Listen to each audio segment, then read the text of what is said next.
Welcome to the Tuning In podcast, where we talk alignment, intuition, and our internal guidance system. We cover woo-woo topics in an approachable and practical way.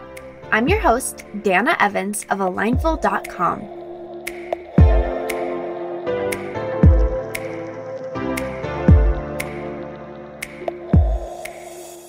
Hello, and welcome to another episode of the Tuning In podcast. So, I am back from 4 days off, and it was really wonderful. I truthfully didn't fully relax, but I got to spend a ton of time in nature. And maybe if you saw my Instagram stories, I was out in the river and the hot springs and the woods, and it was really lovely. Such a good reminder to just sit back and be present with nature. It's beautiful. Anyway, this week we have a really awesome episode. We wanted to follow up on the episode about human design. That one was a super big hit with Lauren Armstrong. And so to follow up with that, I actually am interviewing another person who I met. Her name's Alessia Colson Duparchi, and she is in France. She's in Paris, and she did the Inner Voice facilitator training with me. And she is super into human design. So she and I were having a really fun conversation about human design on Instagram DMs. And she is also a Projector 2/4, which is what I am. And so we thought, gosh, how fun would it be to get on a call and talk about how we use this work in everyday life, how we use it with our inner voice, how we apply this projectorness, and what struggles that we come up against when we're trying to embrace this. So even if you aren't a projector, it's a really fun conversation. It's really powerful. And Alessia, she has so much to share. So she is actually a former lawyer turned business developer and coach for aligned entrepreneurs. And then she has a business called Bright Brains Co. And she has a really interesting story, which she shares a little bit on the episode. But she basically, after 13 years of a thriving career as an international law lawyer, and she literally went everywhere. She tells us about that on the episode. And not being able to find satisfaction, joy, or lightness in her work, which turned her to be very bitter, controlling, and stern. She started to accept that moving countries and changing employers every third year, the way she had done, was not sustainable. So she had to open up the brain boot, as she calls it, and take a look at the mechanics and understand what was going on inside her head.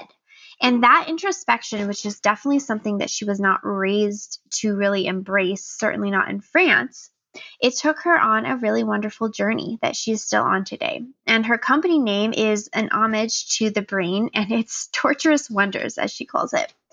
And she started with real business aspect in true French non-nonsense style, and then started discovering the mind, the intuition, the inner voice, and the energetic aspects of our beings.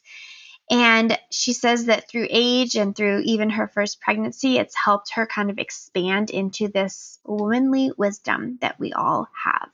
So her interview is so much fun. It's really just, these are aligned conversations, high vibe conversations. And these are the types of conversations that I have a lot in everyday life, especially with the people that I have really come to know over the last year with this energy work, alignment work, inner voice work. And I love to give you guys not just a question and answer interview style podcast, but I like to give you really a taste of what it's like to have these type of people and these type of conversations in your life. So it's like you're a kind of a fly on the wall in getting to listen in on what we talk about. It's really powerful conversations. It's not surface level at all. We go deep and we go there fast and we stay there because that's really where a lot of transformation, a lot of insight, and a lot of wisdom spurs from. So I hope to introduce you to more of these high vibe conversations, and I hope that you love what Alessia has to say as much as I do. And if you want to connect with her, we talk about that in the episode, but also in the show notes, in the description of this episode, you'll have all of the ways that you can get in touch with her. All right, without further ado, here's this week's episode.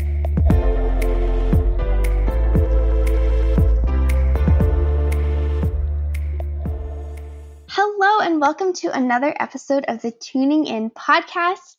As you heard in the introduction, I have a really exciting, lovely guest, Alessia, and it's funny because we actually were chatting on Instagram DMs, and she has the same human design type as I do. Well, the same primary type as I do, and we thought it would be really fun after last week's episode with Lauren Armstrong to actually talk about how we use our human design in everyday life and how much it has changed our understanding of ourselves and our ability to embrace our human design.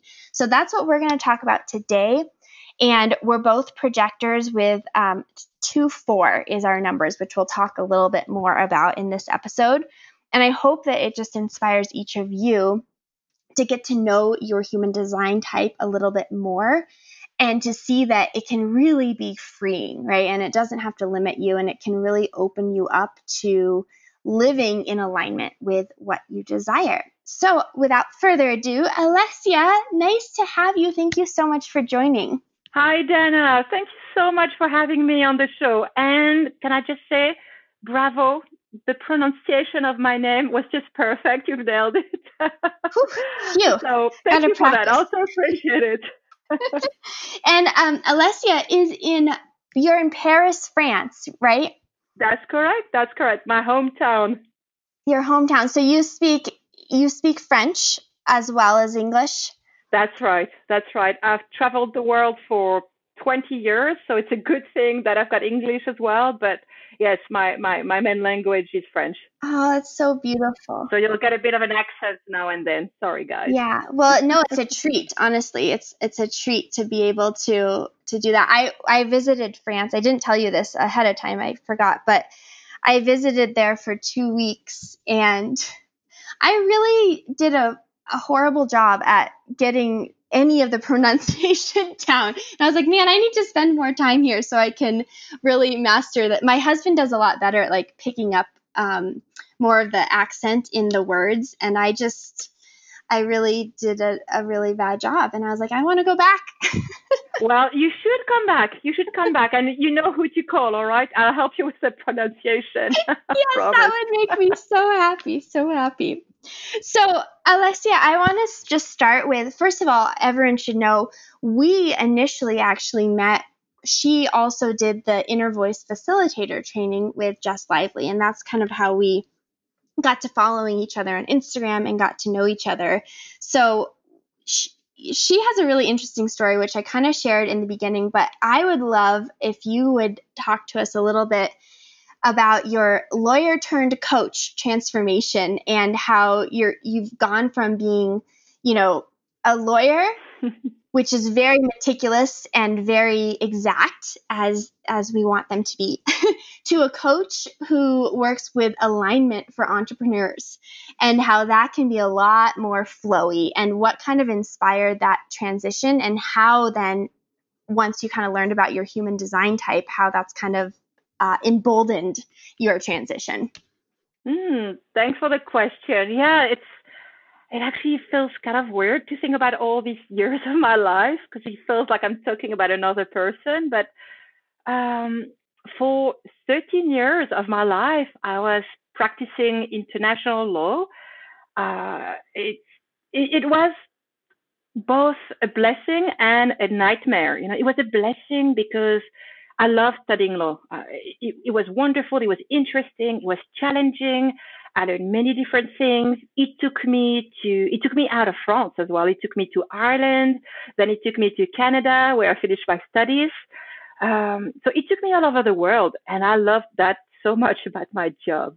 And then when I started practicing, so then I was based in Montreal back in 2002, takes us way back.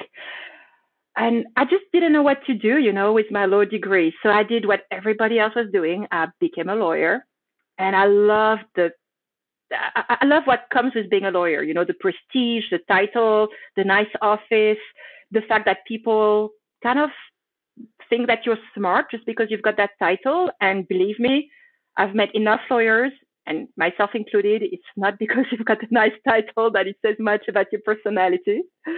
Um, so, I had that job that I loved for the title, but that I was struggling with all the time. And I couldn't quite understand why I was struggling with it, because I'm a straight A kind of student. Um, I thought I was very meticulous, uh, and yet it felt like a torture. But I kept going, I kept pushing. After a few years in Montreal, I moved to South Africa, where I met my husband. Then we moved to London, where I worked for a few years. After that, we moved to Abu Dhabi. So again, it took me all over the world. Fascinating, fascinating. But on a day-to-day basis, I was just miserable with the job. It was like an intellectual torture. And after a while, I noticed that, or I had to notice that I was kind of losing my light. I was losing my lightness.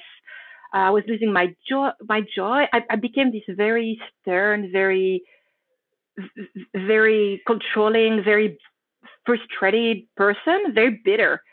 And there was no relocation, no change of employer that I could do again, or that I could add to the list to change that. At some stage, after 12 years, it became obvious that I just had to actually open up the boot, open up the brain boot and look at what's inside. I had to start introspecting. I had to start with introspection, and that was a long process as well, because it's not at all something that we do in my family. It's not something that we really did at the time with my husband. So it was just me on my end trying to understand myself better. And what I ended up finding was a lot more than the intricacies of my brain. I ended up discovering my essence. And I'm still in the middle of the process now, but you start with the brain, then you dive into the intuition, into the inner voice, then into the energy. It's a wonderful, wonderful, wonderful, wonderful journey, and I'm still on it. I love that.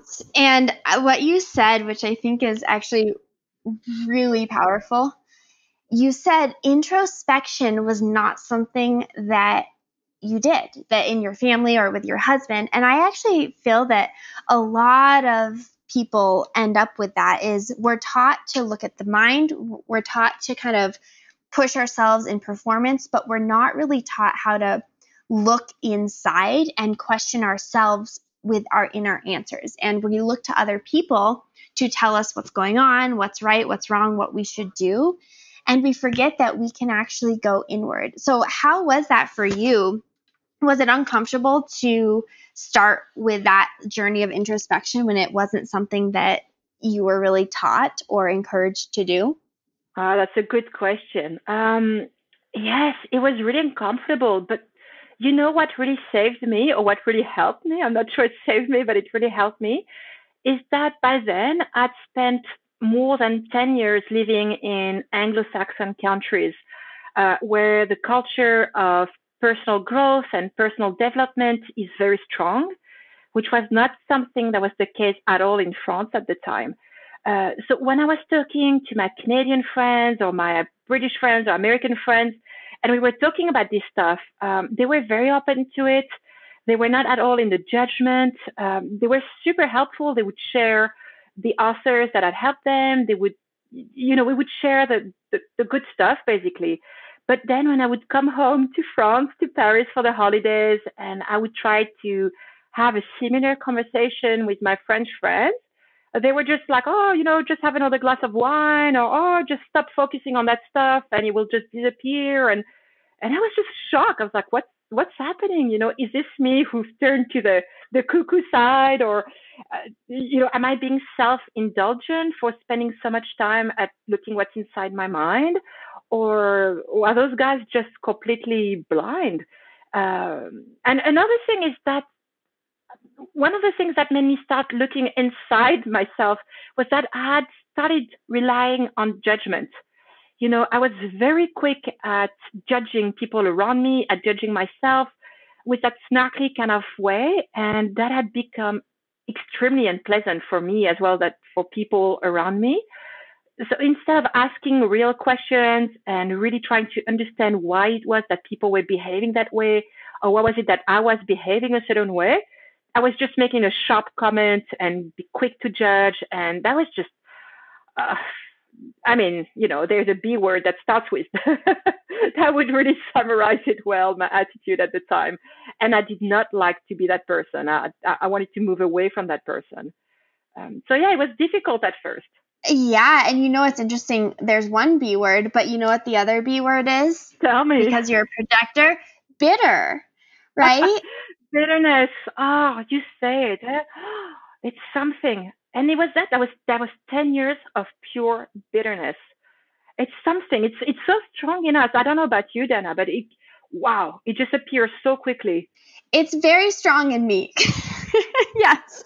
And what we're talking about, a little frustration and boom. Yeah, and just so everyone knows what we're talking about, if you didn't hear last week's episode, first of all, you got to listen to it. But what happens with each of the human design types is you have basically your they call it your signature, but what I like to say is when you're in alignment, you feel success and successful. And when you're out of alignment, for projectors, this is projectors specifically, you feel bitter. So when you feel bitter as a projector, it basically comes from like not feeling seen, not feeling heard, not being in alignment. And that feeling that we're describing is really strong. And if other projectors are listening, you might start to connect that when you're out of alignment, you start to feel really bitter. And it's a very specific, right? It's not frustration. It's not anger. Frustration is a generator. Anger is a manifester when you're out of alignment. But for projectors, it's bitterness. And that can kind of get into you. And it's hard to clear that if you don't really know how to find that alignment back with yourself, and especially with your human design. That's a very good summary, actually. I wished I'd known that at the time. But now that I've got that kind of knowledge, I find it so helpful because then it's a lot easier to identify the triggers. And when you do become bitter, then it's a lot easier to move away from it as well and be like, oh, okay, I'm back into that state, not really enjoying it. Let's move away from it. So I don't let it materialize as I had in the past. I try to ease the pressure. I just, move away from controlling everything. Don't get stuck in the judgment. And all these things really help a lot when it comes to moving away from the bitterness. Absolutely. And for me as well, like now that I recognize that that's a sign, right, that I'm out of alignment, and that it's also tends to be a sign, and I'm not sure if this is the case for you, but it will tend to be a sign that I'm giving too much to people who aren't necessarily asking, right, for it. So I'm trying to push things on other people and I'm feeling like it's not received. So I get bitter. Or if I tip, what is wrong with them? Yeah, right. It's like we blame them, but it's really us. And then I also tip, which we'll talk about a little bit more too, is both Alessia and I have this 2-4 profile, and the 2 is known as the hermit, and the 4 is known as the opportunist, which is more of the social butterfly. So if I tip too far into the 4 part of my profile, then I also become a little bit bitter. So now when I become bitter and I feel those feelings and those thoughts kind of creeping up, and we know how that comes up. You're you're kind of brooding a little bit. I get to look at that and I say, oh, what's going on where I'm not feeling recognized? Where am I over giving in some areas of my life? And where am I kind of hiding in others? And I can use that as a gauge to really reset myself so I don't drown in the bitterness like I used to. It's so helpful. Do you also have like a little toolbox or like a little list of things to go through when you feel that? Like I've created that for myself. I've got my little go-to list because it really helps me to snap out of it. Yeah, I do not have that list. And she told me about that on Instagram. I was like, oh my gosh, she has a little 2-4 projector 2-4 list of like how to kind of manage ourselves. And for anyone who, once you look at your chart and you see your numbers, it's really important to look at those not as a hindrance, right? But as a way like to help you kind of get back to the balance that you're needing. So will you share with us some of that list and what you do to help really boost yourself up and embrace your type? Sure. Well, for me, the very first thing I have to do is to go back to the two. So go back to my hermit um, side or aspect or profile. If I manage to cut ties, even for a little, it doesn't have to be for days, just a simple meditation, 20 minutes, just being by myself in my own space and having other people respect that, just that feels like a very special time just for me, or just going out for a walk. I just need to spend time alone to be able to move away from the bitterness. That's the best thing for me. And, well, like most of the world, we've been living in confinement or in closed space for months now. I share a small Parisian apartment with my husband and our 2 young kids. We're surrounded by neighbors. There are people everywhere. And it's been really helpful for me to know how to go to my own little space in the corner of my head over the past few months so that I didn't get horribly bitter or really unpleasant to people around me. So Oh, I love that. it was so helpful. And that kind of triggers something that in me is that I definitely become bitter when I feel that too many people are demanding my time and energy. Like that is a big trigger for me.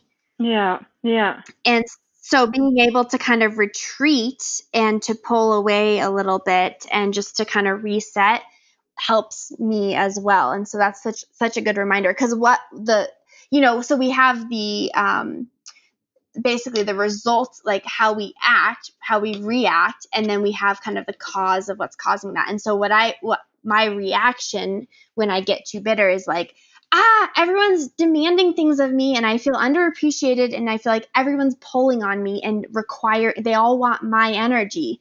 And as a projector, we don't have an internal like source of energy.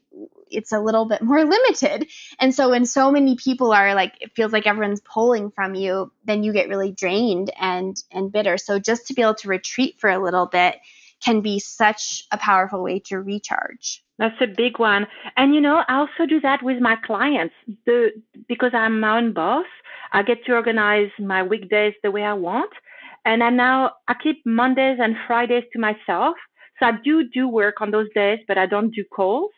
So I've got direct connections with my clients only 3 days a week. And the rest of the time I work on different things or in different ways. I do content creation. I turn to the learning aspect of my job as well. I do all these things. And I find that if I've tried many different formulas, but I find that if I work only 3 days directly with people, which is for the most part coaching and consulting, that is brilliant. If I do any more than that, then I turn to the bitterness. And just before COVID-19 became a reality for all of us, I was actually in India for a conference for one of my clients. And it was wonderful. I mean, how often do you get to have one of your clients flying you to a beautiful place like Delhi for a week in wonderful conditions? And I was moderating the conference there. So it was quite a bit of work. And I knew before going there, I knew it was going to be too much for me, but it was the job and I wasn't going to say no. So I actually prepared little breakout rooms for myself. So, I could pre-plan so that I wouldn't become some horrible, bitter, unpleasant moderator. So I managed to manage my energy basically. And that was I was so proud of myself for being able to do that because it shows you that once you know yourself, you can work with it. But, I would not have been able to do that for more than a week because it gets so draining. And, because I'm a bit of a social butterfly as well, once you're into that light, then you want to keep going, and it's so draining. So I knew to watch out for the triggers, and to watch out as well for the alarm bells, and it was really good to be able to find a good midway. But whew, that felt like the biggest part of the job, actually. Right. And gosh, when we learn, I mean, how powerful to know ourselves instead of being like, man, I wish I had generator energy and I could just go, go, go forever. Oh, I know. You get to know, right? We get to know ourselves and say, you know what? This is going to happen. So it doesn't mean I can't do the conference, but instead, how can I make sure to manage myself? And I always do the same thing. I like conferences, and they exhaust me to no end. So I always now, when I go to any live event, I often skip out on the after event, engagement. And I usually try to stay as close to the event as possible so I can leave and take mini breaks for myself as well, and like just go to the hotel room and like close my eyes and recharge for a few minutes before getting back out there. And, it's little things like that the more we know ourselves, and the more we don't have to get to the point of complete burnout and stress in order to, learn about ourselves. We can learn about ourselves and then apply that throughout the day, throughout the week, and throughout different business opportunities and personal obligations, so that we do stay more grounded, right? And more connected and less kind of crazy, right? We don't tip to the other side of out of alignment. No, absolutely. Absolutely. And human design is something I use as well as a parent now. I did the charts for my kids, for my two young kids, and it's so helpful. I get to see how to better interact with them. I get to see where I should set my energy and how to be more patient with them. It's such a helpful tool to have as well as a parent. So I'm loving that part of the concept. It's really helpful. I try to introduce it to my husband, who is although he's a lawyer, he's very, very open-minded now. He's turned to meditation. He's completely embraced it. He's super open-minded, but human design, I think that's the next step for him. He's still a bit reluctant, but for me, it's helping me in my interactions with him. And I get to be a lot less nagging with him, so he enjoys that, of course. And I don't waste my energy anymore trying to tell him everything that I know, that what would be good for him and where to find the solutions. And so I've taken a massive step back as well when it came to all that. And I think it's done our marriage a lot of good, honestly. Oh my gosh, absolutely. And that's like anyone who's in a partnership, man, there's a lot to learn about self, right? We tend to direct things that need to change to others, but when we can learn about self, we can then apply that. And my husband as well. So you said yours is a lawyer. Mine, he's an actual scientist, and it is like he's like, okay, kind of you do you, but the inner voice work and the human design is just like a little too far for him, at least right now, to like be into it. But I'm like, honey, you're a manifester. In fact, your job, you should really be more the visionary and like telling people how it is and starting projects, but you shouldn't be in the weeds doing projects. And I get so excited because I want him to embrace that. I love it. I can just picture it. Right?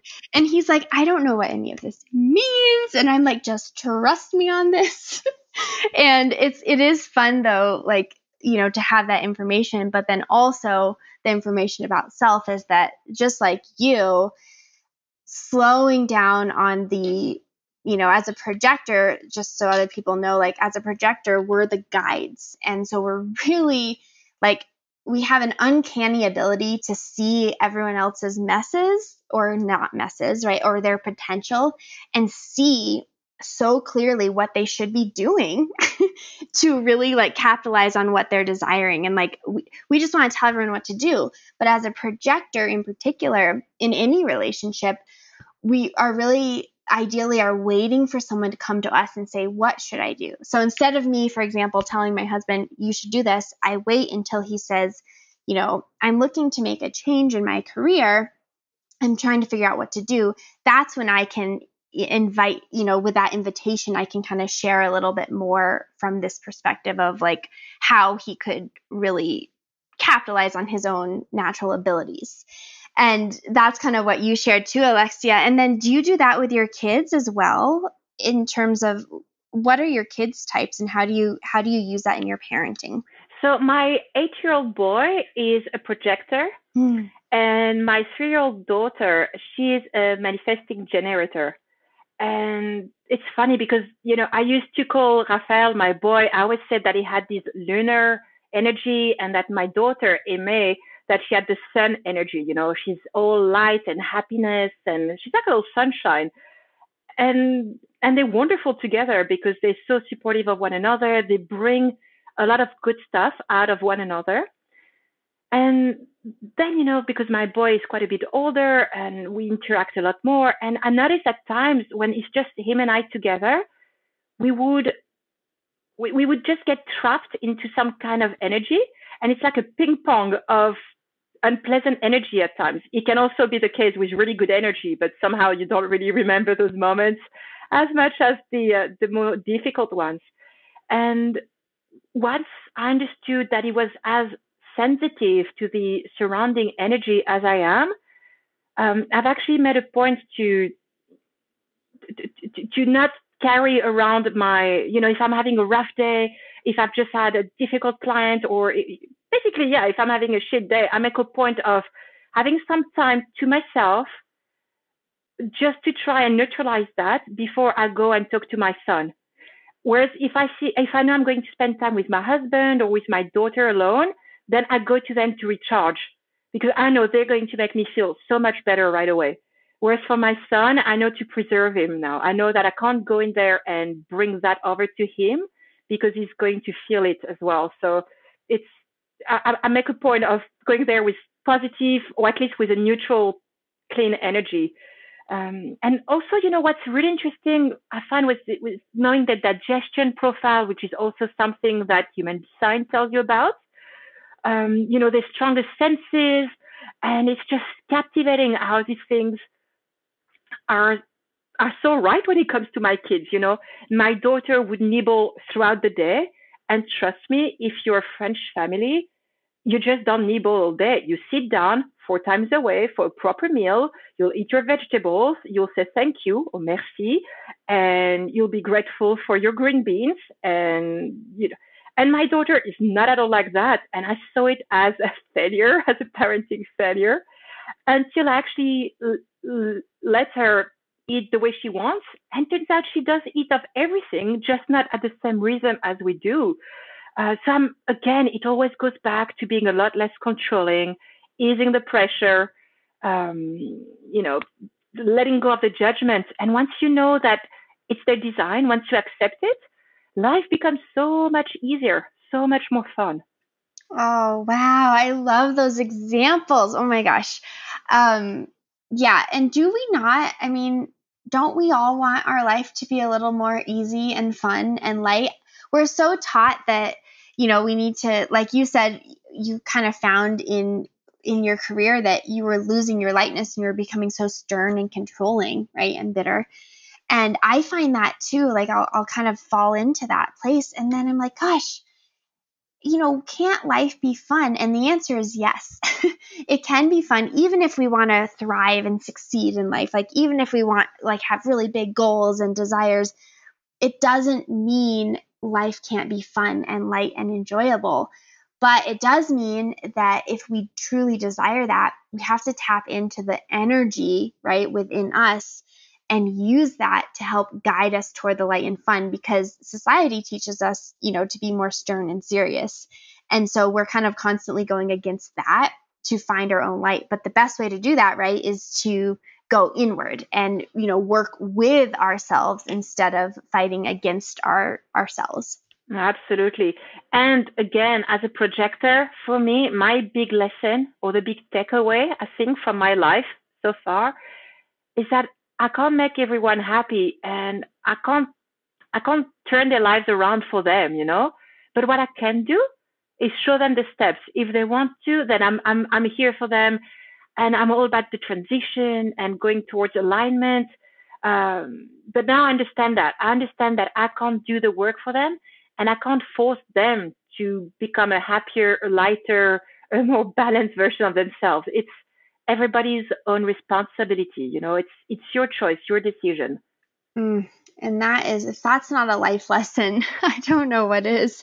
Because, yeah, we want to, it's like when you see something for other people, you're like, well, if they would just do this. But ultimately, and of course, even with our, with the children and with our spouses, just because you can see it, it doesn't mean it's your responsibility to make it so, right? We can introduce people to things, but ultimately they have to choose. And right, I mean, the inner voice work is similar, where we all, I do a lot of work with inner voice, and we all have access to that. But even those, I mean, I've had clients who have access to it and they have a deep connection, and then they don't touch it again. And so just showing someone the way isn't, that doesn't mean they're going to do it, but that's part of their journey, right? And we can allow that to unfold for them and not feel responsible for making it happen. That's very true and very wise. And I've had the same experience as well, facilitating some inner voice sessions where people come up with so much. And then when I touch base with them a couple of weeks later, they're like, no, it's okay. I didn't want to listen to my recording again. It was just out of curiosity. And I'm just like, but you had so much there. It was pure gold what you came up with. You had all the answers. And at the same time, you just have to take a step back and I just think about where I was 15 years ago. It's not just that I was a young, clueless chick. I was just not ready to hear that. You have to go through the transformation yourself at your own pace. And to me, that's what life is about. It's the journey, and let people go through that, even if it means biting our tongue and lips at times. Absolutely. Oh my gosh, yes. And I remember my first inner voice session. I did it with Just Lively. I didn't listen to it. I just didn't. And now I'm of course, in a very different place a year later, and I talk to my inner voice a lot. But I think this is something I contemplate all the time, and I'd love your contemplations on this too, Alessia. Is like, I think, what is it within us that stops us? Like even myself at this point, with all I know, right? Know with a capital K and know with a lowercase k, like from my mind, is I still fall into my old habits and I don't go inward, right? I don't check in on myself. I don't use my own tools that I teach other people to do. And I wonder so often, like, what is it about our humanness that we'd almost rather be stuck in a mind loop than to go toward the easy, flowy part of life where all the answers are within and where we can trust and allow and breathe and receive and believe. And I always think, I'm like, why don't, like with this work, I'm like, why it feels like people aren't wanting that. It's almost like it feels too easy, right, to go inward for the answer. And I'm like, why don't we trust that this is here? I love that you say that, because that's a thought that crosses my mind at all times as well. When I find myself bitter, frustrated, and pleasant, and I'm like, why? Because I know so much. I should know better than that. But you know what? First, we still, well, I'm talking about myself, relatively young. We still have so much to learn. And we might be wiser than we were a while back, but we still have so much, such a long, long journey to go. And I think, honestly, that it makes human beings as a species, it makes it very enduring, that we try and we fall back and we stand up and we try again and we fall all over again and we keep trying. Um, and I sure hope that we've got more lives than just this one, so that we can keep experimenting. And when you're able to contemplate that, take a few steps back or many steps back and look at it, it shows you what a wonderful, wonderful game this all is, right? The fact that we keep trying and we take baby steps every time, and then boom, we have to do it all over again. It's really enduring. It's true. I love that perspective actually of that. And instead of taking it from more of the judgmental side of, why are we doing this? It's more like, yeah, we're just here. We're learning. We're toddlers on this, certainly on our consciousness, our awakening. We are kind of like the toddlers, and we do keep getting back up. And you're right. It kind of too gets back to what we were saying is, we're not individually, we're only responsible for ourselves. We're not here to force anyone else's transformation or enlightenment or, No. force them. And can you imagine? Can you imagine living with a perfect husband, having your perfect friends, doing everything perfectly? Can you imagine that, Dana? That would first you and I would have no jobs, Right. and it would be just I don't know. Everything would be so incredibly perfectly perfect that I think it would be horrible on some level. It would be boring. That's for sure. I think it would be very boring, all this perfection at all times, everywhere you look. No, I think our clumsiness and our shortcomings and our little defaults make us very interesting. Yeah. And the irony of it is that that is so, and yet we're constantly striving for perfection. Yeah. Right? But it's in the striving that we learn, right? It's in that Or striving that trying. yeah, or not trying. Oh gosh, it's so true, right? We're just like, there's that element of strive, which of course I believe as projectors as well, we can really learn to balance that and balance the expectation, right, that we place upon ourselves. And of course, the expectation that we place on others of like, what does this actually mean? Why are we here? And how can this be light, right? How can this, like, when you start getting too serious and start feeling that heavy, energy of expectation, it's like, how can this be fun, right? Like, what can I do?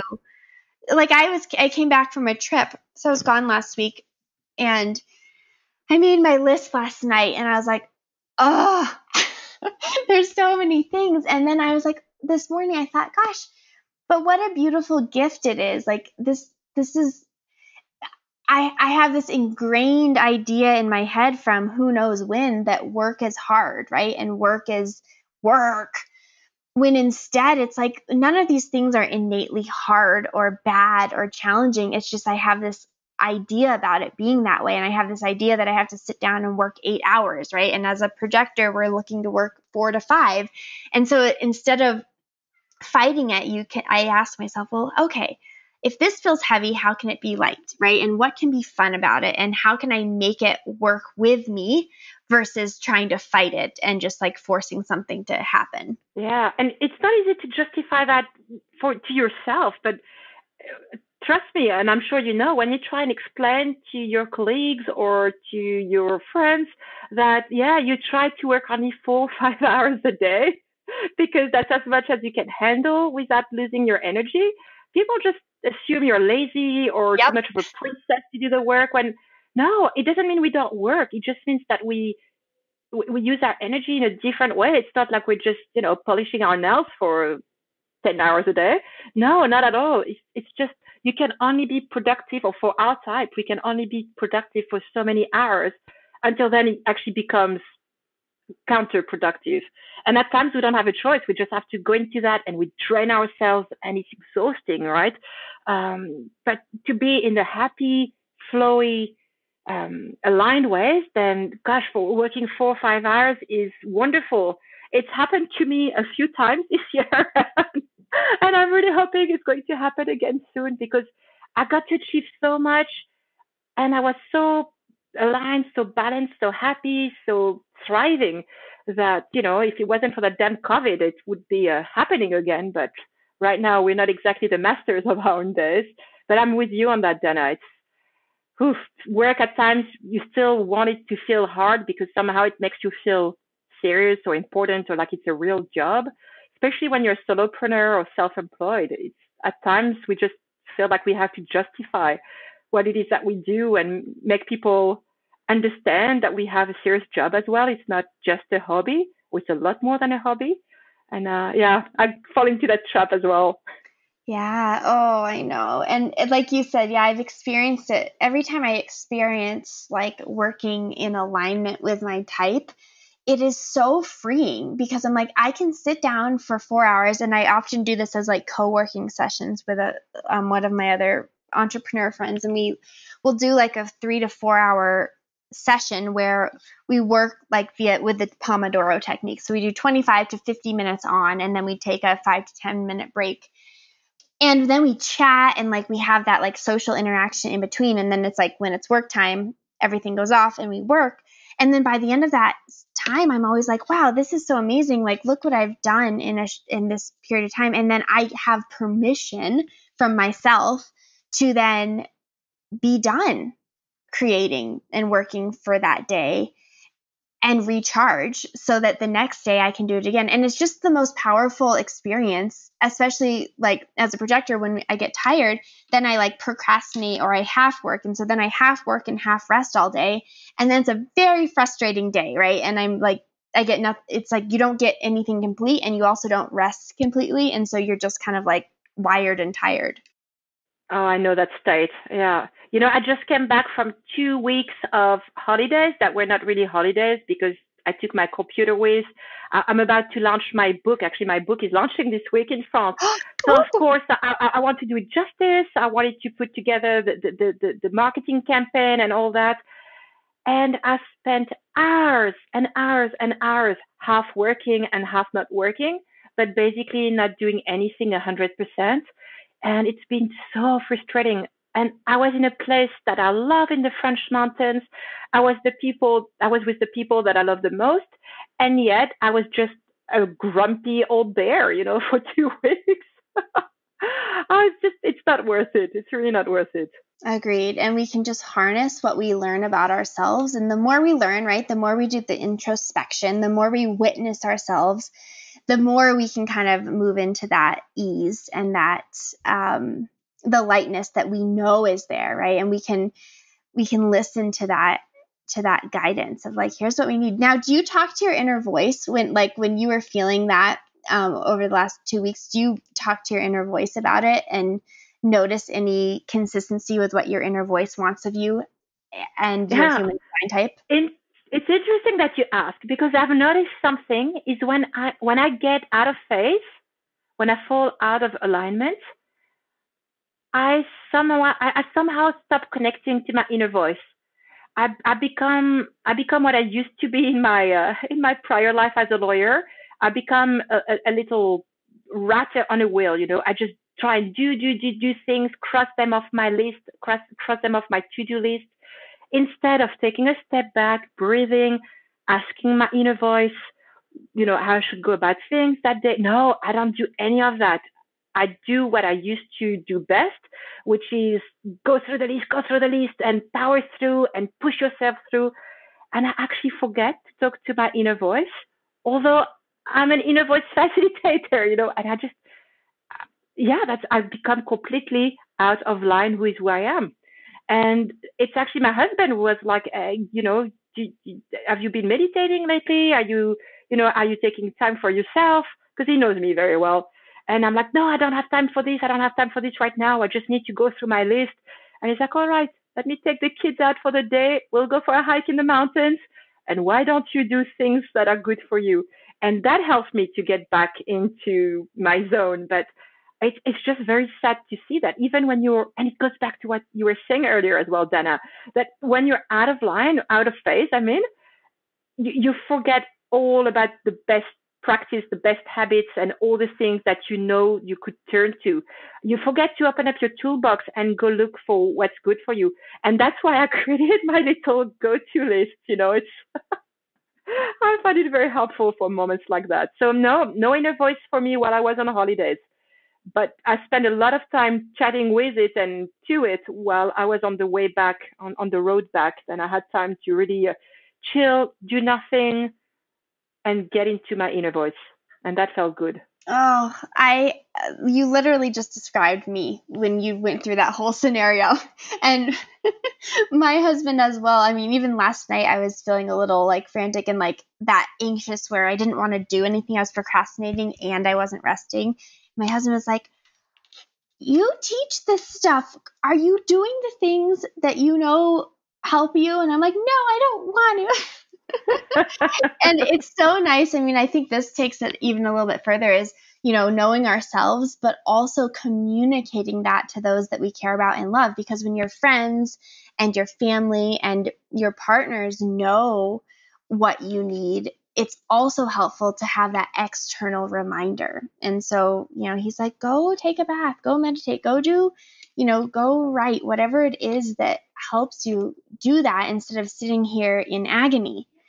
And sometimes you need that little smack to be like, oh, Yeah. right, like to snap you out of it a little bit and because I do the same thing. I default to like overdoing, right? Just to do. Yeah. And that doesn't necessarily help the cycle, but it just goes to show, I mean, and I think about this all the time. It's why I have a membership. This is why I created a membership instead of a program, because it goes to show how strong our patterns are and how strongly ingrained they are within us. Because no matter, you've done so much, right, of this work, and we have so much understanding of ourselves that we still, though, default to that older version, right? The older, the unupgraded software.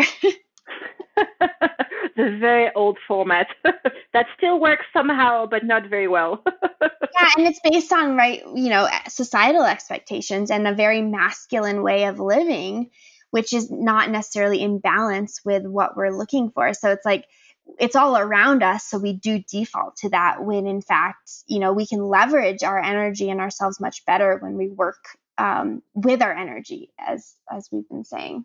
You know what we should do, Dana? In 10 years' time, we should have another podcast recording like that and see where we're at in our respective lives and how much wiser or, what have we become then in 10 years. That would be so much fun. Oh my gosh. Well, and right, because to be able to, I love that idea. Like to be able to witness, I mean, I think we also forget to witness our own growth, right? And projectors too sometimes don't see ourselves very clearly. And so we tend to undervalue and underestimate. And it's like, man, to witness your transformation, like even for me over the last year, I'm like, if I actually sit down and witness, it's like, there's a lot. And then in 10 years, I can only hope that I really am living, in such alignment and flow that abundance and joy is just kind of everywhere, and that I'm able to continue to embrace this type of information. Oh, that sounds beautiful. Yeah. I hope I'll be right there with you. Yeah, you will be. You will be. So, hey, tell me real quick, what's your book about? And is it only in French right now? Yeah. For now, it's only in French. So it's a book of interviews. It's a coffee table book. It's beautiful. It's got incredible illustrations and photographs, and it's 35 interviews of people who have changed careers drastically and dramatically. And, for me, I'm all about transformation. And career pivot is a big thing, of course, in people's lives. I've always said that work is not actually about work, it's about growth. So that book of interviews was a way for me to show that to the world, or at least to the people who will want to read it. And people have been so generous sharing their stories, sharing their experiments, changing work. And I live in a country, and I am a citizen of that country, where changing jobs is very much frowned upon. It doesn't come naturally. It does become easier, but it's very hard to get a new job or a job in a field that you're not qualified for. You might be 45 and have incredible experience, life experience, but still your next potential employer will ask for your A levels, they'll ask for your grades in high school, something ridiculous like that. And it really shocked me when I came back to France and I realized how difficult it was for me as a former lawyer, or as a hopefully soon former lawyer, to move from that field of life to another one. So it was really something I wanted to write about. And I had so many fantastic examples through my clients, through friends of mine, and through people that, I just heard about, and I wanted to share the stories. So it's only available in French because it's really about French entrepreneurs and French artists and actors. But I think that the next one, hopefully I'll be able to have it translated in other languages. I'm not yet writing it, but I've got a bit of an idea for a topic. So, being who I am in terms of human design, I want to be able to guide people in multi languages, which feels horribly, horribly pompous when I say that on the mic right now, but it's really what I think. So I'll just share it and put it out there. That's so beautiful. I love that so much. I love the book. I love how you've described it. It's interesting you say that because when we were in France speaking with the people at the lab that my husband was visiting, we did get a lot of I picked up on that. They were saying about changing careers and how entrepreneurship is definitely not as common, certainly as it is here in America. And I was really intrigued to hear their perspective of the work life. It was definitely different than, of course, my experience. So to hear that you've interviewed so many people about that in France, I'm sure it's just a beautiful, beautiful book. Oh, thank you. Thank you. I had a lot of fun. I must say, I had a lot of fun going through the process of writing that book, meeting the people and learning from them and, shedding a light on them. It's been a wonderful experience. So I'm hoping I'll get to do it again. Absolutely. Oh, I love that.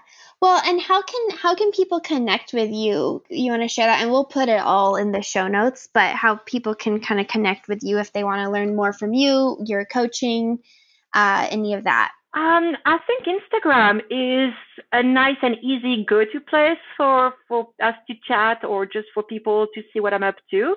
So my handle is Alexia Baby Co. And I've got a website that explains what it is that I do, in business development consulting and coaching for entrepreneurs, inner voice facilitation. So that's brightbrainsco.com. And, I'm on LinkedIn as well. Of course, you can't take the lawyer out of me. Love LinkedIn. I love it. Where else can you find me? Well, you can find me in the French bookstores soon. So when people can travel again, hopefully they'll get to see my very colorful book. And yeah, and I'm always super happy to engage and to hear people and to have people sharing their stories and experiences with me. So, yeah, feel free to get in touch, people. I'd love to hear from you. Beautiful. Yeah, and share. We'd love to hear as well. If you listen to this, either send Alessia a direct message or tag her and, your takeaways from this episode. Because, I appreciate you for coming on and chatting with me because I think it's so powerful. Like, we talk about all these things, right? It's like we talk about alignment, we talk about human design, we talk about inner voice, but to hear people who, are well versed in it and experience it and teach it, to hear us chat about how we actually embrace it in our lives, I think is really powerful for other people because often it can feel so unattainable. Like, well, it's easy for you because this, or it's easy for her because of that. When in fact, we're just humans who are, going on this transformation journey and we're each kind of using it or we forget to use it, right? And it just shows like how we can actually, how this is applicable in real life and how, you're not some special superhuman that gets to, use her inner voice and alignment and her human design type for all choices, but you are a superhuman in that you're choosing to use this to your advantage and to do the introspection and to go inward and to let that guide you and let your alignment guide you more often than not. And hopefully, right, as we go down this path, it becomes more and more often. So I just so appreciate you sharing all of that with us and how you apply this, how you use it, what your challenges are, and all of that. Thank you so much, Dana. And can I just say thank you for the invitation? Of course. Yes, us projectors, we love an invitation. It's like if you could give us any gift, it's just recognize us for our gifts and invite us to engage with you. That is the highest gift. It's the most beautiful gift that we can ever get. So thank you for that. It means so much to me. Thank you so much. And we'll link up again how you guys can get in touch with Alexia. And I just so grateful for you for being here. Thank you. Bye, Dana. You take care, all right? Okay, bye. Bye.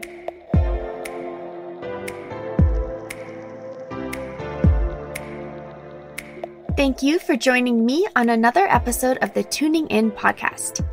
As always, if this would resonate with anyone you know, please share the episode. You can follow along with my journey on Instagram at Dana_Evans or find me on my website at alignful.com.